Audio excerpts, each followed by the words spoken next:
And welcome everyone to a good place where truth and integrity meet. Every week I introduce you to thought-provoking and compelling premier educators, politicians, whistleblowers, best-selling authors, journalists, activists, and celebrities. And they all have one thing in common.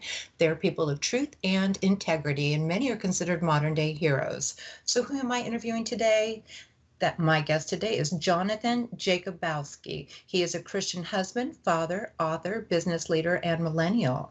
He is the author of The Bellwether Blues, a conservative awakening of the millennial soul.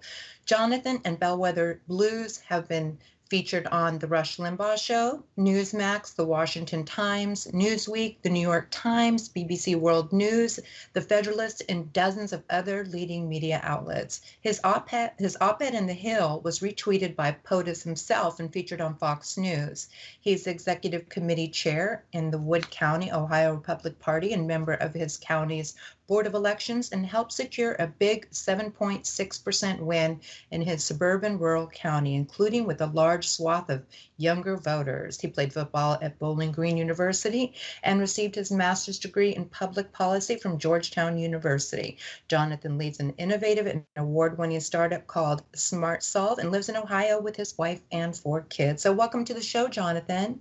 Thanks, Ella. I really appreciate you having me on. Okay, well, what a pleasure. So I guess we have a lot to talk about, I have to say. So let's talk about your book first. What events helped inspire your decision to write this particular book? So I'm relatively speaking a younger chairman. I just started as chairman of the Wood County Republican Party in 2017. So my first midterm election was in 2018, and I received a call from one of the universities in New York telling me that my county, Wood County, was one of 58 swing counties in the nation that voted twice for Bush, twice for Obama, and then once for Trump in 2016. And I found that fact to be really intriguing because Wood County is a very unique county in Ohio. It's of the 3 counties, there's 88 counties in Ohio, and there were 3 that have that unique bellwether or swing status. And Wood County of those 3 is the youngest and the largest. So that meant a lot of younger voters voted in favor of Trump in 2016, which was a total surprise to me, and I'm certain to many others, which made me want to study more of that effect. And that led to the analysis that turned into a book called Bellwether Blues. Well, I'm looking forward to read it in its entirety. And okay, another question I have is, what shaped your personal political views? That's something that always interests me. Sure. Yeah. I grew up in a Christian family. I say this, I hit the jackpot. I grew up in America with parents that cared about me and taught us the Bible. And that really helped create a foundational worldview. And as I was a missionary in Guatemala, I've done nonprofit work. I've traveled to many different countries in the world. It was that worldview that really helped me understand and navigate through the challenges of life and the questions that we all as human beings confront on a regular basis. Well, I ended up at Georgetown for graduate school, and what I found in conversing with my colleagues who were very persuasive and very kind, by the way, this was 2008 at the height of Obama's rise to the presidency, I found them to be incredibly persuasive in their political speech. And whereas I could talk all day about my faith and my convictions of my faith, I found myself wanting when it came to political conversation. So they were persuasive. While I voted Republican, I didn't really have a why for that. So 2 years later, once I graduated, I found myself in the middle, skeptical, frustrated, disillusioned, distrusting of government institutions, and began to travel to places like East Africa and India and Southeast Asia and Central America. And as I saw the poverty and the endemic corruption and trafficking of human beings, these things really grieved my soul and made me recognize that which I have in America is that much more precious. What caused that? What makes us in America have a rule of law and have the ability to condemn things that are wrong? And obviously we're not perfect in that, but certainly distinct amongst the nations. And that's what led me on a research journey to the beginnings and the founding of America, which ultimately led to the analysis of the foundation of the Republican Party in 1854, formed to abolish slavery. And the principles of the party really attracted me, and that's what led me to become a Republican. Okay, well, let's elaborate a little bit more on your book that we're discussing today. Can you give like an outline of the book? Because I know there's like stories in there, which were really moving. Actually, watch the videos on your website, and about just courageous people and how they evolved, and they were just so inspiring. So how did you find these people? And maybe let's just go deeper into the book. Sure, and at the beginning, you highlight the interviewing of heroes. I wouldn't say I'm the hero at all. This story, to your point, it's these 7 individuals that really came forward and shared their stories, and it's what makes the book, in my opinion, most persuasive. So the Bellwether Blues is broken into 3 parts. The first part is an analysis of empirical evidence of shifts amongst millennials. What I found is that millennials on the coasts are different from millennials in mainland America. We've grown up with a different set of values, a different kinds of perspectives. And then I did a deep analysis into swing counties in America and how those swing counties affect swing states. So that was part 1. And then part 2 is the 7 stories of these 7 millennials who changed their voting persuasions from voting for the Democratic candidate, Barack Obama, to voting for the presidential or for the Republican candidate, President Trump. And then part 3 is a critique of modern methods of conservative persuasion. As I understood what really affected these millennials, what I found amongst conservatives is a pragmatic approach that leaves out the recognition that voters are human beings. We're persuaded through story. We're persuaded through relationship. We're persuaded, especially in these days, through authentic relationship with all of our cameras and all of our apps. One of the things that we've kind of viewed politics now as is simply done through a computer, and whoever can get the most likes or follows or the most TV advertising dollars, that they're the ones that win. Well, that's not necessarily the case. I think voters come to it with the recognition of having skin in the game, and the people that changed really the persuasions of these 7 millennials were people that were in their lives, helping them understand the policies that the candidates represented. Mm-hmm. And from your perspective, and this probably is across the board for most Republican parties, what is the guiding principles of the Republican Party? So I narrow those down to 3 things, and that's faith, family, and freedom. And if you go back through the foundation of the party, and mind you, a party is it's a broad coalition of diverse voices, especially when you win. That means you were able to collect a broad set of diverse people with diverse opinions, which makes that coalition problematic to retain for a long time. So what I found as you look through history is the Republican Party has been at its best when it's been most focused on those principles, not on individual presidents or politicians or personalities, but really on the principles. And the principles that represent, as called by Os Guinness, the golden triangle of freedom, are these things of faith, family, and freedom. And the more the party stands for those things, like in the abolition of slavery, right, like fighting for women's suffrage or fighting for civil rights, that has been when the party's been most effective. Mm-hmm. What are some of the weaknesses, in your opinion?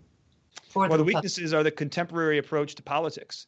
I think we've exchanged these principles for a pragmatic approach to finding a way to win a race, and it's hard. It's hard to kind of bite that apple and take advantage of what needs to be done to create the narrowest win, without considering that when we compromise on those principles, we actually change the party, in fact. And I think down the road, the Republican Party, as we talk about contemporary events, it's going to be really challenging to decide exactly what the direction of the party looks like. The party grew really big with unique and new coalitions, and there's a lot to learn from that, and how those principles are spelled out through that, if they're retained and if they can be communicated, is a really big challenge. Mm-hmm. And you received your master's in public policy at Georgetown, and we've already talked a little bit about this urban and rural divide. And so basically you're trying to bridge the gap and move forward. Is that correct? Well, if you look at the results of 2020, there's a lot of surprises in those results. One of the surprises is, most people don't know this, but Republicans gained 67% more seats in state legislatures throughout the country. So while at the federal level there were major losses, the president, the White House, and the Senate, and the House of Representatives, at the state legislature level, there were many gains, which means a lot of people were doing split ticket voting. So they were voting one way at the top and voting another way at the bottom, and most of the way they voted at the bottom was towards Republicans. So it sounds like people in mainland America, really, their instincts are driven towards this party of conservatism, towards checks and balances, towards the Constitution and these ideals of faith, family, and freedom at the local level, but they really struggled with navigating the personality of Donald Trump and how to handle that. And that really played its way out in the 2020 election. And when you look at the urban-rural divide that you just mentioned, Ella, there were major differences between how folks in the city voted versus how folks in the country voted. And we saw that already in 2016, but that gap has grown wider. It's a massive gap, and there's different worldviews in how people navigate politics. One of the surprising things that I think would surprise most people, in addition to those legislative gains, is actually how much of the minority actually voted for Donald Trump. it was a surprise, but some of his message resonated with groups like Latinos in South Africa, former Cubans or Venezuelans who escaped socialism to come and live in a place of freedom, and were really voting against cancel culture and socialism in that regard, or Black Americans in places like the northern part of North Carolina with majority Black American populations. There was a 5% increase in voters for the Republican Party. So these were kind of surprising kind of outlines of what happened that's not necessarily seen in the basic results of the election. Mm-hmm. But then what about the Senate votes that are going on right now, the election? It seems like some of the states have gone blue. Yeah, exactly. You look at like Georgia, right, for example. So that's where I mentioned that split ticket voting at the federal level. There's just been this strong adverse reaction to the Trump's personality, especially.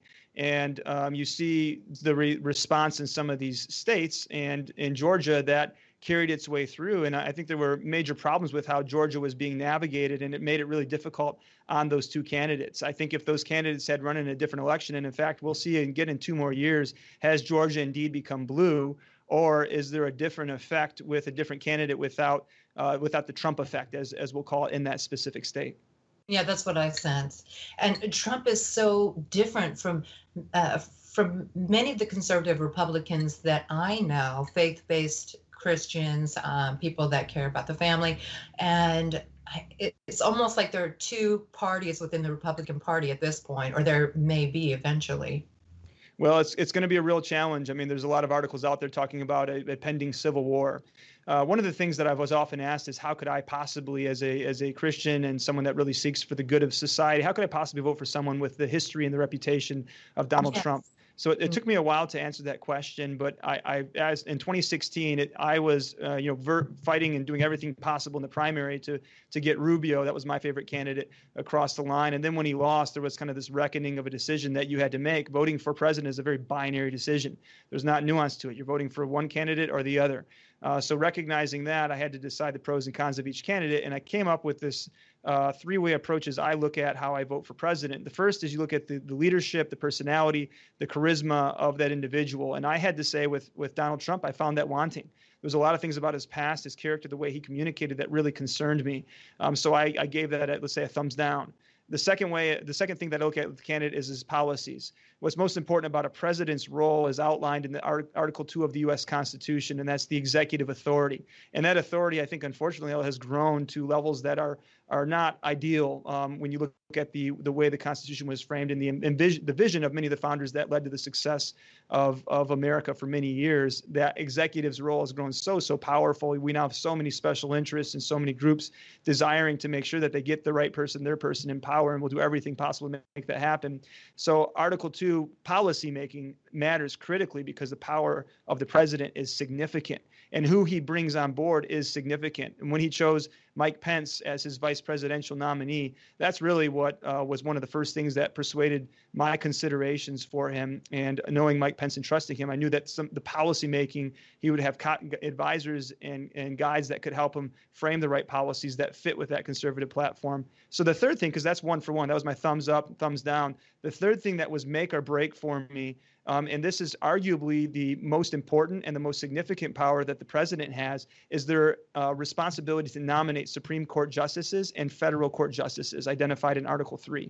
And that appointments, all those appointments, are going to outlast the president by 20, 30, 40 years. It will have implications on my children's lives and my children's children's lives.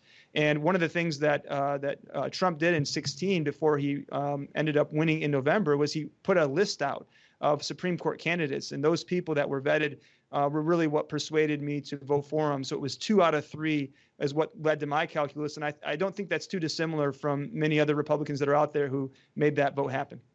Mm-hmm. And you were talking about his policies and how that helped decide and where your vote was going to go. Do you feel like he and you talked about the people that be advising him, do you feel like are you satisfied with the work that he did? Well, no president's going to be perfect. No person's going to be perfect. The bottom line is there certainly were policies that were incredibly effective and successful. In fact, if you avoid all this late post-election raucous, I think his legacy would have gone down as highly effective. I mean, for example, in the pro-life movement, there was never a president before that spoke at, oh, I think a power just went out. I'm sorry about that. Yeah. That came back on fast. My apologies. There wasn't a president that stood with the apologetic of pro-life being at the March for Life and speaking at it, his policy making internationally.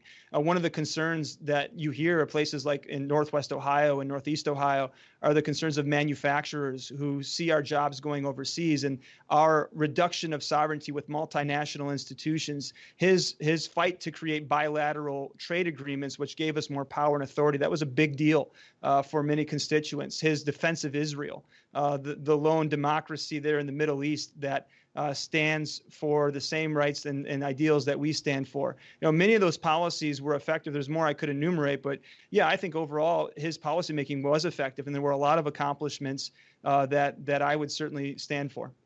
Mm-hmm. And maybe we can get to January 6th and the insurgence of the Capitol. That is weighing heavy on my mind, and I think all of America's. I don't even know where to start in that. How do you think that came about? Well, it's very sad. I mean, it's very sad. It's very hard. I'm receiving critical emails all over the place. I'm not doing enough. I'm doing too much. I'm a local chairman. My general role as chair is to stay focused on local races. That's the discipline I was taught. That's the discipline I stay in. So we don't comment. I don't comment usually as chairman on national level events. But now with this book going out, I've had many more opportunities to have discussions on a broader platform. And one of the things I say is it's just so unfortunate. It's so unfortunate in so many ways. It's unconstitutional. It's un-American. The very violence that I condemned and many others condemned throughout the year with riots in all of these cities across the country, that's the same thing we saw at the Capitol. So it's wrong, and it needs to be punished. And I know that there is all sorts of condemnation happening, and I believe litigation and activities happening in the courts. But the problem I have is the act itself, with the president having those folks go down Pennsylvania Avenue, right? Go down there and go after it without clear direction. That's the problem. And I think that rhetoric, which many of my friends on the left or those that left the Republican Party say, well, that's why you shouldn't have voted for him in the first place. Now that they're using that as the justification for leaving the party. And I would say in this moment and in this critical hour that is just really, really challenging. It weighs heavy on all of our minds, and that's the problem. And I condemn that attempt, condemn violence in any way. It's un-American, it's unconstitutional. Yeah, and I'm playing the devil's advocate and just trying to be objective about everything that has gone on. Do you think Trump's statements helped? Was the catalyst for this horrible, tragic event? So I actually didn't watch the entire speech. So I don't know exactly what was said, but you put all of these things together and it feels like it was a combination of factors that led to this event. And it seems like his words were inflaming enough that it's led many Republicans, the vice president himself, and a number of people, I think from his administration, that have left. So I can't say without having seen the speech, but to me it seems like 1 + 1 = 2, and it was wrong. And I know people that were at the event. I know many Trump supporters. I voted for Trump, and many that he was an incredible. They think that he's the best president ever. These are good people. Like these aren't people like they say these mostly peaceful protests. 99% of those people were not engaged in the violence and in the mob violence and in the rioting. Many did not even go to the Capitol. So a lot of these people, as I talked to them, they were shocked and surprised. There was no coordination. There was no organization. It seemed like there were an inflamed few that came with bad motives and executed those motives. Mm-hmm. So one of the things I noticed, some of the things that were said was, or let me just go back to this. The rally was part of the Stop the Steal movement, and that was supposedly fueled by Trump's own conspiratorial views explicitly aimed to halt the certification of Joe Biden's election victory. And we know that has something that is kind of center stage as well. These theories and these conspiracy ideas, whether they're true or not, that have really created this division in our country. What are your comments on that? Well, I think reflecting back, once the courts had thrown out all of the cases, it was time to begin the process of transition. And unfortunately, it didn't happen. And frankly, I think the president would have had a very different legacy if this would have been handled differently, because many people are going to take on the action of investigating the issues that occurred. There were issues, even if you don't look at, put aside fraud. There were major issues with the way the laws were handled. If you look at the Constitution, it devolves authority to the state legislature. And in the state of Pennsylvania, for example, there was an abrogation of duty. The legislature and the executive, basically executive took over legislative duties, changed the law, and made it something that was unconstitutional. Now, these are issues that the legislature needs to deal with and will deal with, especially in places where there are Republican-held legislatures. There needs to be major election reforms. And if Donald Trump had waited and gone through the process, let Joe Biden win, there would have been a different conversation entirely for the next 4 years as these states do deeper dives into what election reform looks like, because you have millions of people across the country who, not just because of what the president said, but because of changes in laws, they now are questioning the entire election process. Mm-hmm. And can you go into detail which laws specifically? Yeah, so in Pennsylvania, for example, one of the things that the executive did with the Secretary of State, the governor and the Secretary of State did, is the election law of the state of Pennsylvania is you must have ballots postmarked on the day of election. What they did, in addition to expanding mail-in ballots, is they changed that and said you don't have to have a postmark on the day of election. So those mail-in ballots can come in at any time over 3 days. And what happened is the Supreme Court of Pennsylvania, which is, I think is 5-2 Democrat to Republican, approved of that action. The Supreme Court of the United States said they wouldn't review it, but it's clearly unconstitutional as you look at who is responsible for the laws as it relates to the election, and that is the legislature. So the governor and the Secretary of State ran roughshod over the written law of the state of Pennsylvania. The second thing that happened, and this is in the Constitution of the state of Pennsylvania, is the way mail-in ballots work is they're only for application basis on a very limited level. And it defines what that limitation looks like. Well, because of the COVID crisis. That's right. I was going to bring that up. I think that some of what was done was in response to the COVID and the inability for people to get out and to vote. So, I think this is unprecedented times, and they were trying to accommodate people. Yeah, the problem is they didn't do it lawfully. And right. This is where the executive and legislature have to work together. And the legislature did not hold their ground in this. The criticism largely, I think, goes to the legislature. We have these issues in many states. Here in Ohio, there's a battle between the legislature and the executive as the legislature is arguing that the governor has done a lot of things that go beyond the scope of his authority. Well, it's the legislature's job to make sure that they write these laws and then they ensure that those laws are held to. And there's criticisms that are going back and forth. But Pennsylvania, I think, is one place where it's very clearly there was very clearly a major issue that occurred. And in spite of the COVID crisis, there is a level of responsibility as it relates to suffrage that when you change these laws at the last minute, elections processes are like the stock market. When you change stuff at the last minute and you've never done anything like that, you're going to cause a lot of disruptions in the stock market. So too, you're going to cause a lot of disruptions in the elections process. And those disruptions can lead to issues like the ones we're facing. Mm-hmm. And we're about to head into a break here, but I do want to touch upon what happened in Florida during the Bush and Gore election, because there was problems with the votes as well, and that was something that really didn't sit well with me. But the reaction was completely different. Sure. So Bush v. Gore is a famous case, and many of the cases that went up through the judicial branch were surrounding Bush v. Gore. Now, I'm not a lawyer, an attorney, or a constitutional attorney at that, but I study the Constitution, do my best to understand it through contemporary events. And I was not even involved politically back in the year 2000, but from what I've read and what can be seen, that was a critical case. And one of the concerns that the state of Florida had, the Supreme Court essentially, was that the right of suffrage in the 14th Amendment with due process was challenged. It was modified so that certain voters had a greater right much more ease at voting than other voters. And there's a lot of arguments that were made in a lot of these states where there's questions where they created greater access to voting, easier access to voting, more mailboxes, et cetera. In certain places, the right to cure votes in Pennsylvania. There were only Democratic counties had the rights to cure votes, whereas Republican counties didn't have that same right. What happened in the Bush v. Gore case was exactly that, is they argued that there was a change that was occurring that gave more people or certain people an easier access and more of a right to suffrage than other people. That's what led to that decision. Mm-hmm. And then what do you think about Trump's response? Because he said even prior to the voting, he said that if I don't win, then this is a conspiracy to keep me back and that it was a fraudulent election. Yeah, like I said, I mean, I think once the courts had made their decision, it was time to transition.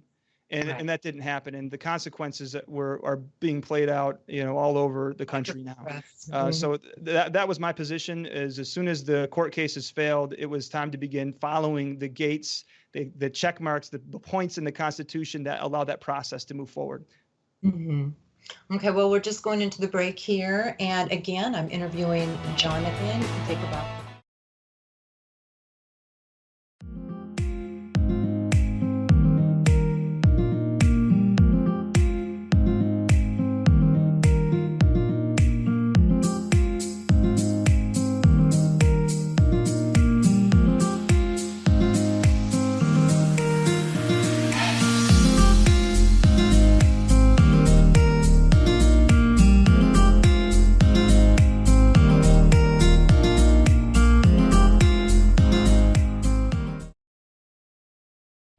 Welcome back, everybody, to A Good Place with Ella. And I have a very special guest, in case you're just joining us. His name is Jonathon Jacubowski, and he is the author of Bellwether Blues, A Conservative Awakening of the Millennial Souls.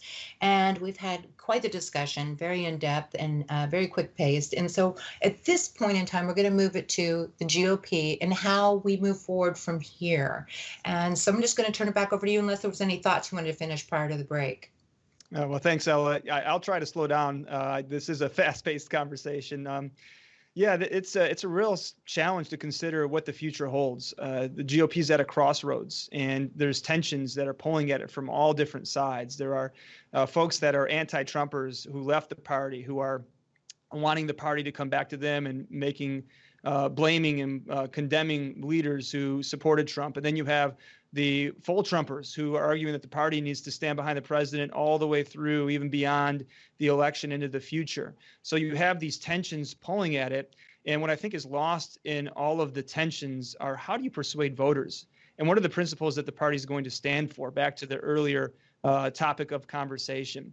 And that's one of the real critical things that, as local leaders, they say all politics is local. The problem is we forget that local politics matter. Whether it's your county commissioner or your state representative or even your auditor, the individuals that you place at local office are going to have a pretty significant impact on your life, whether you know it or not. So I try to remind people, as I've been engaged in the last 3 years in the political scene, I have not been a national political figure at all. I've been engaged at the local level. And what I found is when we recruit really good people to run for office who have a vision of public service, those people do a great job representing the interests of the people. And if we can start there, I think that's a fantastic foundation for moving forward. Yes, and Trump really has been shamed. I've never seen anything like it from both perspectives. And I just remember watching what was happening, and I feel ambivalent about this. I do think he had a part in what happened at the Capitol and the insurgents, but at the same time, I thought the shame. It was just they were shaming him in such a manner that it was hard for me to fathom. And you had so many Republicans, turning against him or speaking against him, I should say, and General James Mattis, and that was his first Secretary of Defense, who said the effort to subjugate American democracy by mob rule was caused by Trump. And Joseph, he laid blame on the president. And then you have Senator Mitt Romney, who directly blamed Trump for the events. And so, I just don't know. It's just the whole thing is very sad. We have people leaving his cabinet. And I don't know, what do you think the motivation for that is? Are they just trying to save face? Are they truly upset? What do you think what are some of the motivations, you think? Yeah, I can't speak to personal motivations. I think it's easy to, from my vantage point, a long ways away, not having the cost of my reputation on the line, trying to criticize an individual one way or another. I know that there's multiple options or potential.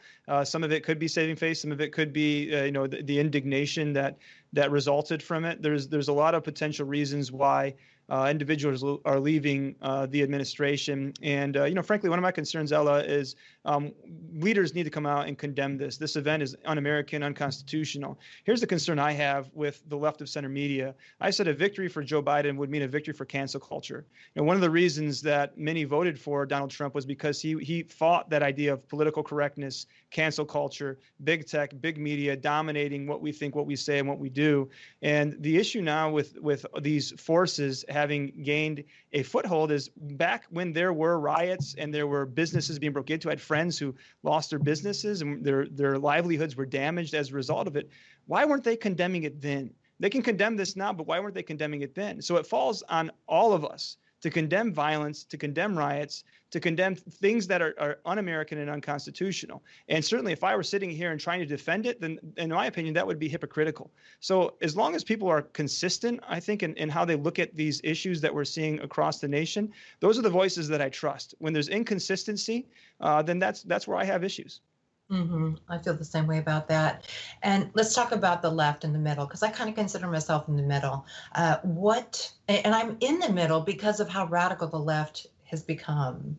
And, I used to be a Republican, but then, you live by the coast and you get influenced. You hear so many more perspectives and information. So they gave me a perspective that I hadn't been familiar with because I was living in the South. And back then we didn't have a computer. There was no way to educate yourself. You were just listening to your teachers and the people around you. So it was such a wake-up call and made me so much more thoughtful when I moved to the coast and listened to all these various opinions and perspectives. And not everyone on the West Coast is a Democrat or liberal. That's what other people don't understand that as well. We have very conservative people on the coast. Yeah, as I considered the research, one of the things I noticed is there is a major divide between the coast and mainland America, or flyover country, as those on the coast like to call it. I'm not saying you do, or your listeners, but you've heard that many times from folks in the Beltway. So there's major differences in worldview, and those worldviews have implications. And we can see that from the differences between state governments and how state governments approach issues like the COVID crisis, but certainly a litany of other issues. And I think as you consider the dangers of the left, from my vantage point, as I've studied it, is the left has gone, according to Pew Research, and I talk about this in Bellwether Blues, according to Pew Research, so this is a nonpartisan organization, they argue that the left has gone further left of center, much further left of center than the right has gone to the right. They argue that the left's embrace of some of these radical ideals, which include socialism and Marxism, the ideals of quelching the First Amendment, it rejects and runs against what Democrats used to stand for. The Democratic Party of John F. Kennedy was for the First Amendment, for defending the First Amendment, ensuring that all people had a voice. And universities and institutions that used to champion these classical liberal ideals are no longer allowing it. Now they create safe spaces and they squelch certain voices, especially conservative voices. I know a number of students here and on campus, local campuses, if they wear Trump gear, you better believe they're going to be persecuted, even by professors who knock their hats off or say things against them. So you see this large move of the left and embrace of leftism, and that's the concern. The concern as the Democrats take over the Senate, the House, and the White House is what are they going to pass? What legislation are they going to pass that could create lasting and damaging effects on society, especially if the more radical element of that coalition has its way? But I disagree because I think that, I'm on social media constantly, and I know a lot of extreme right-wingers. I know people across the board because I try to be a nonpartisan reporter. And I see very extreme change in the Republican Party, and that's just my opinion. And you refer to socialism. My parents were Swedish, and they came over from Sweden. Socialism is not necessarily a bad thing. It depends. I mean, it's not communism. Socialism has many, many, many flavors. So I don't find it. When you define socialism, having medical care for those that are less fortunate, I think that's important. So two quick responses. One, I'm using Pew Research as the arbiter there of how you define what is radical and what is not. And depending upon what the research is and who they're talking to, the idea that the left has gone further left of center, I would encourage you to check out that specific data point. As it relates to socialism, socialism, as I define it, is public ownership of private means. So it's the limiting effect on private institutions to have ownership. And when you see nations like Sweden, where, well, for the most part, the taxpayers themselves who own their own businesses have agreed to higher taxation rates, that's different from the socialism that you see in places like Venezuela or Cuba, where the state has taken over private sector production. Those are two different stories. And what I'm talking about when I say socialism, there's been an embrace amongst the left of public ownership of private means. And when that occurs, the history proves itself out as to how dangerous that is and what that does for the destruction of people's livelihoods. Mm-hmm. Okay, thank you for that. And, you know, as far as like voices in the First Amendment, I go on to social media and I view both sides of the parties. And I did see that I went to one of the YouTube channels, a very popular conservative channel, and in the chat room, no one was really allowed to question or comment or have an opposing view. They were just blocked, which I find You're talking about the conservative chat room was being orchestrated by the conservative individual, you're saying? Mm-hmm. Yeah, so there's obviously going to be examples on anecdotal evidence that we can pull out from both sides. The problem that we have is when it's institutionalized. And the institutions of culture, which are dominated by the left, are the ones that are most quelching the First Amendment protections. And the First Amendment is very simple, but it's very clear. It says, Congress shall make no law respecting an establishment of religion or prohibiting the free exercise thereof, or prohibiting the freedom of speech or the press or the right of the people peaceably to assemble and to petition the government for redress of grievances. So let's understand that language and understand that when it's institutionalized. And one of the things that specifically around big tech, the reason why big tech is the primary entity that you hear a lot about today with Section 230C is they're benefiting from 230C on the basis of them being a public forum. In a public forum, you can't be sued for what content is shared on your platforms.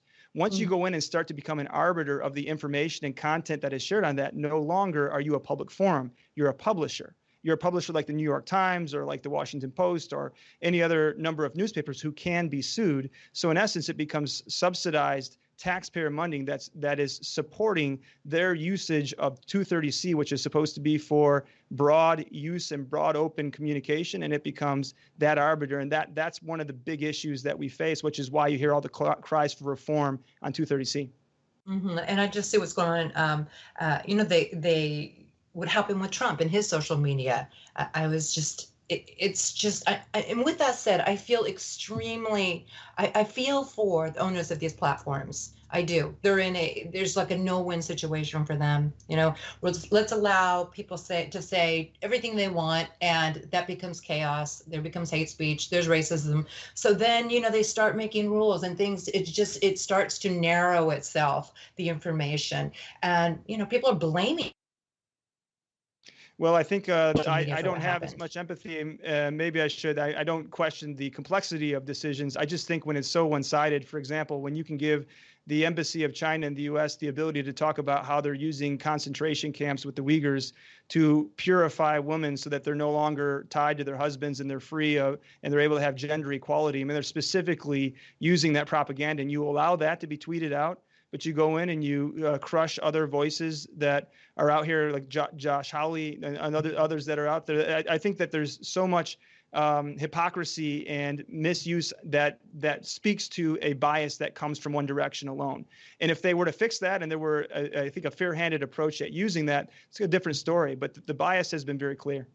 Mm-hmm. But one thing we do have to remember, even though it's public, so to speak, it's actually privately owned. So, and then also the idea of ownership online, some people will say, no, it's the people who are providing the service, the internet service, they own the content or they own it. And then you go to YouTube and places like that, and we say that it's public, but it's not a government established. It's not actually, it doesn't really let me find my words here.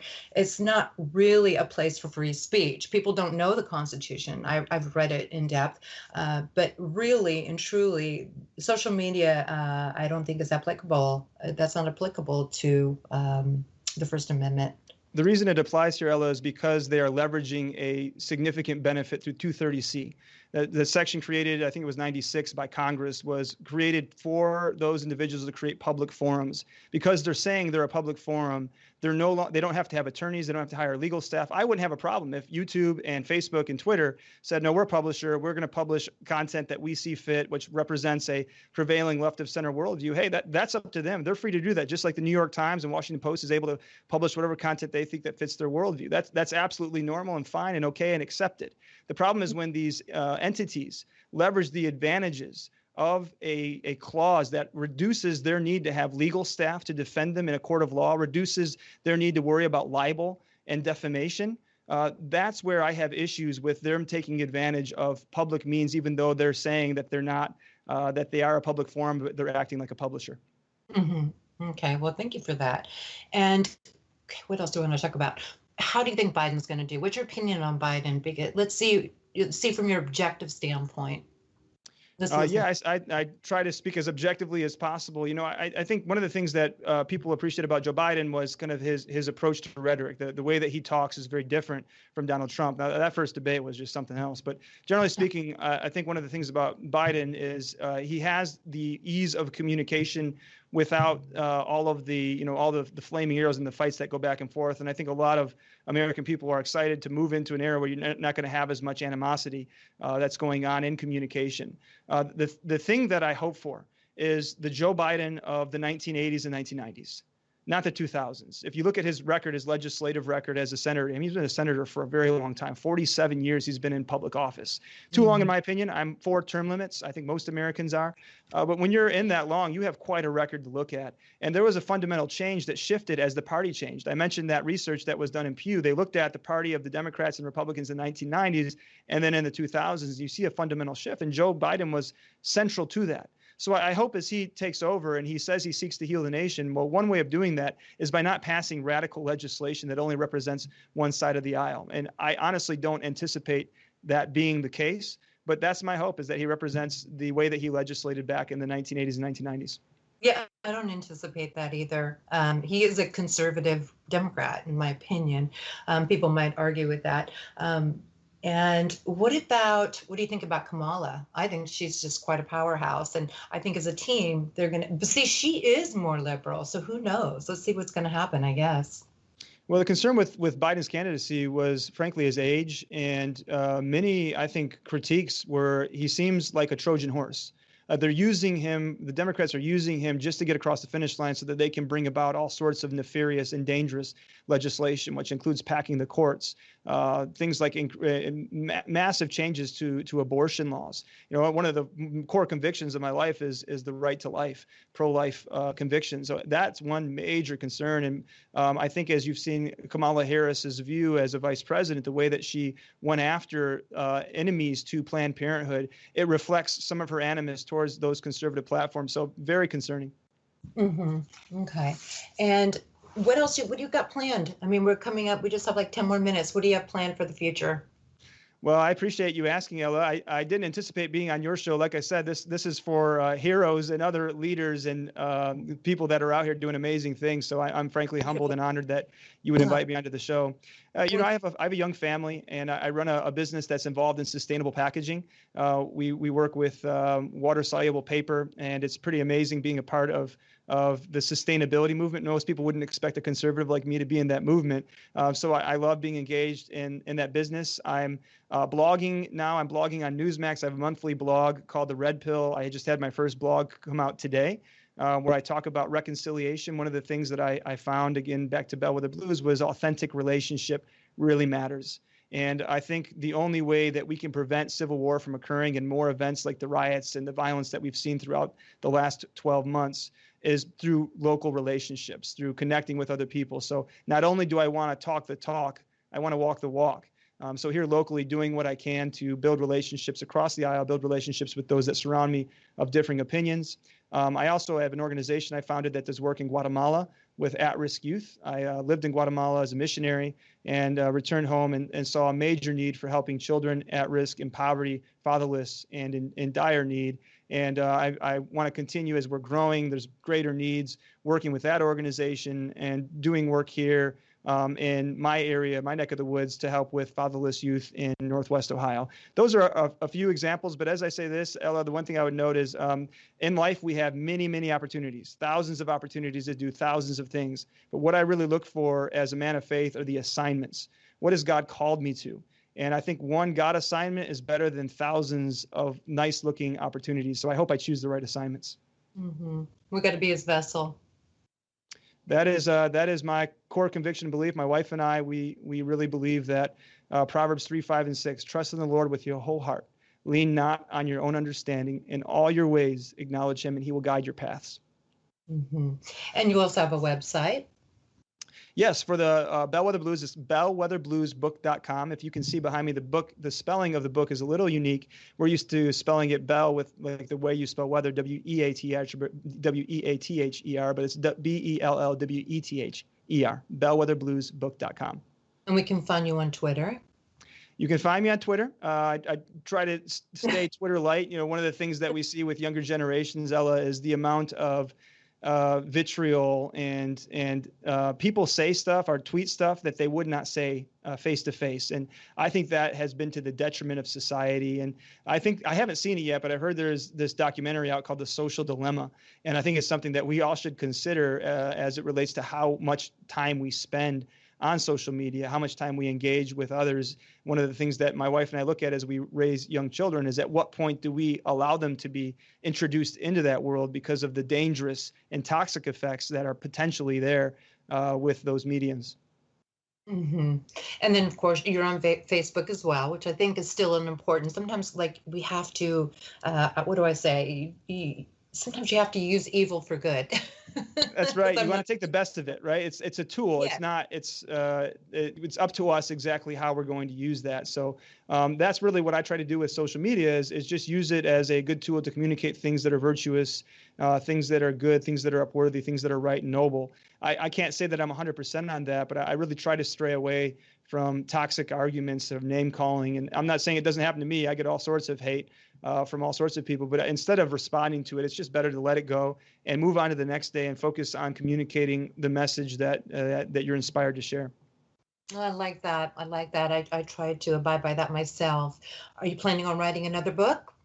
Maybe. It won't be this year. I can tell you that. After a year of writing a book and all of the challenges that came with 2020, this year is going to be dedicated to making sure that the things that we've already stepped into, we're faithful with. And Bellwether Blues has taken off at a surprising level. There's all sorts of opportunities to do interviews and follow through. So I feel that my obligation is to make sure that I continue to invest in that before I think about writing something else down the road. But it's a possibility. Yeah, I honestly think a documentary would be something that should come out of your book. Really? Well, I appreciate that recommendation and advice. Okay.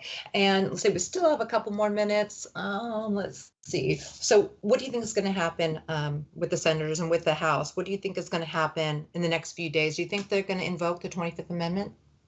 I don't know. I've been asked that question. The first day was today that I saw some information about that. It doesn't seem like it. I mean, the time is so short to the inauguration. I don't know if they even have time to go through the process of invoking the 25th, which I think also requires the full cabinet. And now there's been cabinet officers that have resigned, and you have the vice president engaged. So it doesn't look like that will follow all the way through, but I haven't looked at it deep enough to know the potential outcome. Mm-hmm. And I just want to assure people, this isn't the first time that there's been chaos in America or around the globe. This is just something where we're working things out, and people's opinions change. We evolve as a humanity as a whole, and I hope we're evolving in the right direction. But sometimes what happens, information gets out there and people, they don't think about it. They react to it. Overly emotional. And so people just remember your discernment, keep a level head, try to be objective, and just know and have faith that as we go on, America will become stronger and become better, and good always will prevail. I sure hope so and pray so, Ella. And we have had perilous and difficult times throughout the course of history. Needless to say, the Civil War being one of those low points, but ultimately it ended up in the abolition of slavery. And that foundation of the Republican Party is why I joined in the first place. And I hope that those ideals can be carried forward. And I firmly believe that message of faith, family, and freedom. All Americans flourish when faith flourishes. We flourish when family flourishes, and we flourish when freedom flourishes. So as much as we can see those grow in our nation, I think we're going to find that the Declaration of Independence and those dreams that it was seeking to lay hold of life, liberty, and the pursuit of happiness would someday come to pass. Okay, well, thank you for such an amazing interview, very informative, and you seem like a really wonderful man. So what a pleasure. Well, I'm humbled by that. Thank you so much. Thanks for the excellent interview. You did a great job. I appreciated the conversation very much, and I wish all your viewers all the best. God bless you, and hope to be in touch down the road. Yeah, well, thank you. And if you want to check out my videos or my website, you can go to agoodplacewithella.com, and you can look that up on YouTube as well. And soon I will have preventonlinebullying.com, and that hopefully will be a resource for parents, for people around America, or even, globally, how to protect your children, how to protect your family members. So I hope you guys give that a look, and I'll see you guys next week at the same time.